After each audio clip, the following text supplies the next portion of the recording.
गणाध्यक्षाय धीमहि गुणशरीराय गुणमण्डिताय गुणेशानाय धीमहि गुणातीताय गुणाधीशाय गुणप्रविष्टाय धीमहि एकदन्ताय वक्रतुण्डाय गौरीतनयाय धीमहि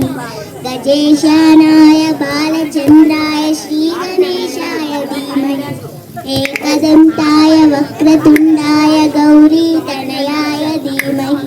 गजेशानाय बालचन्द्राय श्रीगणेशाय धीमहि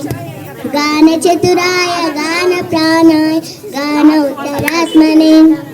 गानोत्सुकाय गानमत्ताय गानोत्सुकमनसे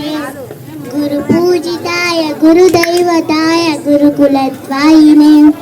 गुरुविक्रमाय गुह्यप्रवराय गुणवे गुणगुरवे गुरुदैत्यकलक्षेत्रे गुरुधर्मसदाराध्याय गुरुपुत्रपरित्रात्रे गुरुपाखण्डकण्डकाय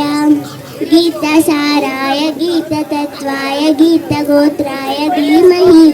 गोदगुल्फाय गन्धमत्ताय गोजयतताय धीमहि गुणातीताय गुणाधीशाय गुणप्रविष्टाय धीमहि एकदन्ताय वक्रतुण्डाय गौरीतनयाय धीमहि गजेशानाय बालचन्द्राय श्रीगणेशाय धीमहि एकदन्ताय वक्रतुण्डाय गौरीतनयाय धीमहि गजेशानाय बालचन्द्राय श्रीगणेशाय धीमहि